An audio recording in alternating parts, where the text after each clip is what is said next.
Hello students, मैं Rakesh Dhasmana maths point में आपका स्वागत करता हूँ। Let us start.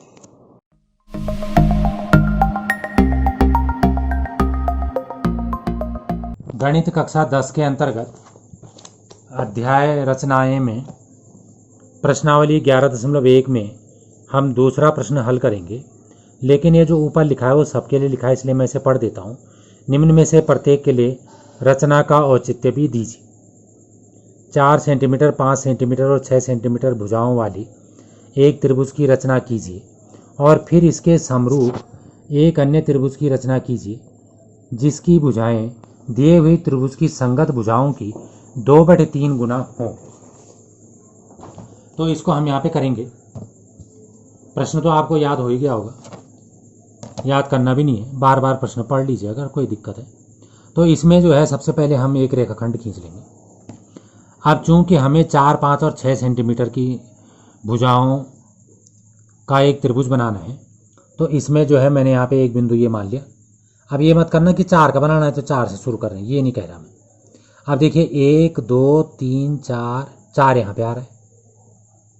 दोबारा देखिए 1, 2, 3, 4 और ये हो गया 5 और ये हो गया 6। अभी 3 बिंदु मैंने क्यों बनाया उसका कारण आपको अभी समझ में आ जाएगा। जो मैंने यहाँ से यहाँ तक 6 बनाया वो मैंने ए बी त्रिभुज की एक भुजा बना दी। अब जो त्रिभुज की दूसरी भुजा बनानी है 4, तो ऐसे नहीं करना कि ये पटरी रख दी और इसके ऊपर कर रहे हैं 4, ये तरीका अच्छा नहीं है।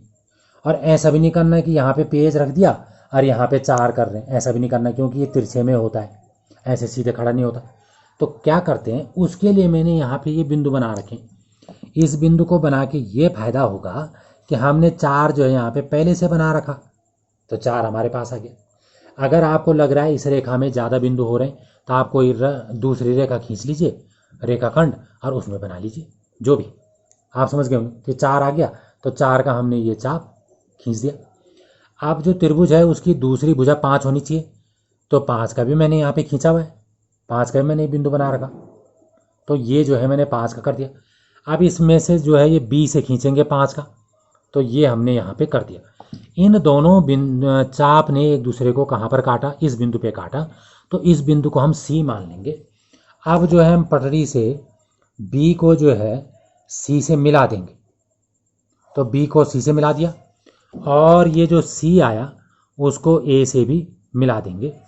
तो इस प्रकार से हमने ए बी त्रिभुज तो बना दिया। अब इस त्रिभुज में ये कहा गया था कि ए किसी का समरूप त्रिभुज बनाइए जिसकी भुजा और इसमें 2/3 का अनुपात हो, 2 और 3 का अनुपात हो। तो 2 और 3 का अनुपात करने के लिए हमें क्या करना होता है कि एक न्यून कोण पे एक रेखा खींचनी पड़ती है।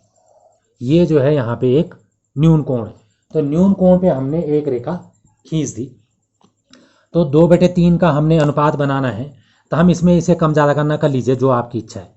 तो ये जो है मैंने इतने पे कर दिया, तो इसमें मैंने 1 और यहाँ से 2 और यहाँ से 3, जो 2/3 में जो बड़ा दिख रहा है आपको 3, उसके बराबर मैंने यहाँ पे चाप जो है खींच दी। अब जहाँ पर ये मिला इसको कुछ नाम दे दिया, फिलहाल मैं भी इसको कोई नाम नहीं दे रहा, वो बात की बात है। अब इसको हमने यहाँ मिला दिया। अब इसको हमने यहाँ मिलाया। अब जो है ये 2 देखो, 2 जो छोटा है, और यहाँ से गिनो 1 और 2, तो 2 यहाँ पर आ रहा है। तो इस 2 से इसके समानांतर पैरेलल एक रेखा खींचनी। तो यहाँ पर जो है समानांतर रेखा खींचना भी आप समझ लीजिए। तो जितनी दूरी इसकी है, ये यहाँ पर से खींचनी है तो इस पर ध्यान रखना है। जितनी दूरी इसकी है इसको आप नाप लीजिए। वैसे मैंने बराबर करा था पहले ही, और इसको उठा के यहाँ पे रख लीजिए। तो इसको उठा के यहाँ पे रख लीजिए तो एक चाप खींच लीजिए। तो ये वाला चाप मैंने आपके सामने खींच दिया। अब जो है आप इसको ऐसे में नाप लीजिए। तो ये आपने ऐसे बना दिया और इसको उठा के यहाँ रख दीजिए और यहाँ से आप एक दूसरा चाप खींच लीजिए। तो जब आप इस दूसरे चाप को खींचेंगे तो दोनों चाप एक दूसरे को जहाँ पर काटेंगे उसको हम इस बिंदु से मिला देंगे। अब इस बिंदु से मिला देंगे तो हमें ये रेखा प्राप्त हो गई। अब यहाँ पर बी है तो इसको हम बी डैश मान लेते हैं, इसको मैं भी जानबूझ के नहीं लिख रहा। अब इस बी डैश से इसके समानांतर हमें एक रेखा और खींचनी। समानांतर रेखा खींचना फिर से सीखिए, अभी हमने यहाँ पर खींची थी। समानांतर रेखा ऐसे खींचेंगे कि हम जो है इसमें एक बिंदु अपनी तरफ से बना लेते हैं। आप कुछ भी मान लीजिए, मैंने यहाँ पे एक बिंदु ये मान लिया। तो अब जो है मैंने यहाँ पे इसकी दूरी नाप ली, इसकी दूरी मैंने नाप ली और इसको उठा के मैंने यहाँ पे रख दिया और एक चाप मैंने ये खींच लिया। तो ध्यान दीजिए कौन सा वाला करा मैंने, इसको उठा के यहाँ रख के खींचा। अब जो है आप इन दोनों की दूरी जो है इसका भी चाप बना लीजिए, ये वाला चाप कर लीजिए। अब इसे उठा के यहाँ पे रख लीजिए और यहाँ पर ये दोनों जहाँ पर काटेंगे, ये दोनों जहाँ पर काटेंगे आप उस बी डैश को इससे मिला दीजिए। तो इस तरीके से ये जो है आपको एक नया त्रिभुज प्राप्त हो गया, ये जो है छोटा वाला। और यहाँ पर आप सी डैश लिख दीजिए। तो हमने दोनों रचनाएं कर चुकी हैं, एक तो ए बी सी त्रिभुज बना दिया है और एक A B dash C dash त्रिभुज बना दिया है, जिसकी भुजाएं पहले वाले त्रिभुज की 2/3 हैं। तो ये बात हो गई है। अब चूंकि मैंने चित्र पहले से बना रखा है तो अब मैं आपको इसमें ले जाता हूँ। अब आप ये देखिए कि चित्र यहाँ पे पहले से बना है। अब चित्र कैसे बनाना है, क्या बनाना है, उसकी बात हो चुकी। अब जो है आपको करना क्या है, आपको चित्र में देखते रहना है और मैं यहाँ पढ़ता रहूँगा और आपको वो बातें बताता रहूँगा। जो कुछ हमने अभी करा उसी को मैं यहाँ पे पढ़ के सुना रहा हूँ। तो रचना के चरण क्या होते हैं, जो हमने करा होता है वही हम इसमें लिख देते हैं। तब आप देखिए रचना के चरण, ए बी से शीर्ष सी की दूसरी ओर, शीर्ष सी ऊपर को है तो नीचे की ओर, दूसरी ओर न्यून कोण बनाती हुई एक किरण AX खींची। तो ठीक हो गया, ये न्यून कोण है, न्यून कोण पर एक किरण AX खींच दी और जो कि सी के विपरीत दिशा में, ये बात हो गई। दूसरा, AX पर 3 बिंदु 1 2 और 3, 2/3 में, क्योंकि 2/3 अनुपात दिया है, 2 और 3 में से बड़ी संख्या A1 A2 और A3 इस प्रकार अंकित कीजिए कि A1 बराबर A1 A2 बराबर A2 A3। तो यहाँ तक बात हो गई। A3B को मिलाइए और A2 दूसरे बिंदु जहाँ 2/3 में 2 और 3 में से 2 छोटी अंक, 2/3 में से 2 लेना है तो 1 और 2 से होकर जाने वाली A3B के समानांतर एक रेखा AB को B डैश पर प्रतिच्छेद करती हुई खींचे। वही है जो हमने करा था। चौथा बिंदु देखिए, B डैश से होकर जाने वाली BC के समानांतर एक रेखा AC को C डैश पर प्रतिच्छेद करती हुई खींचे। तब त्रिभुज AB डैश C डैश अभीष्ट त्रिभुज है। औचित्य, अब ऐसा क्यों है उसका औचित्य देखिए, प्रूफ देखिए। त्रिभुज A3B में, इस वाले त्रिभुज में A2B डैश समानांतर है A3B के रचना से, वो हमने समानांतर खींचा था।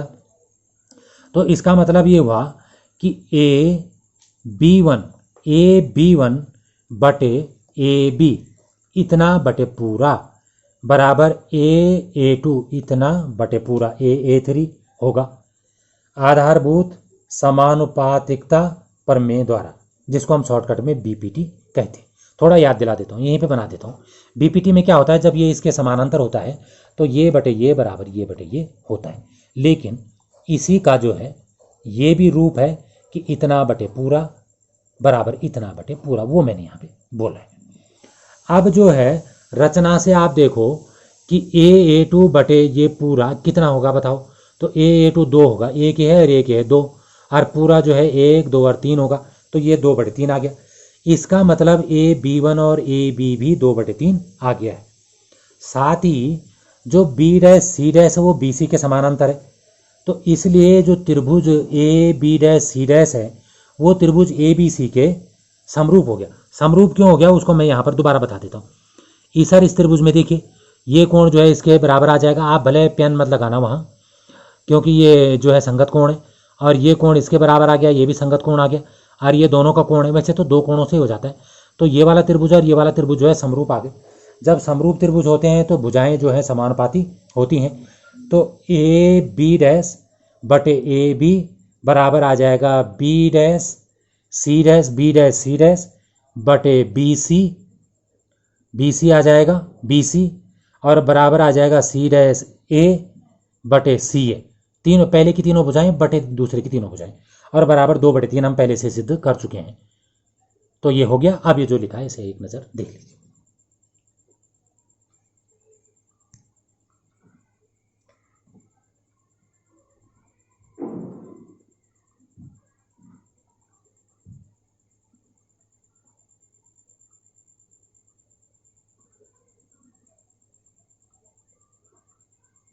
धन्यवाद। अगर आपको वीडियो पसंद आई हो तो इसे लाइक करें, शेयर करें, सब्सक्राइब करें, और लेटेस्ट वीडियो जानने के लिए बेल आइकन को प्रेस करें। और अगर आपका कोई डाउट हो तो फीडबैक में मुझे शेयर करें। थैंक्स।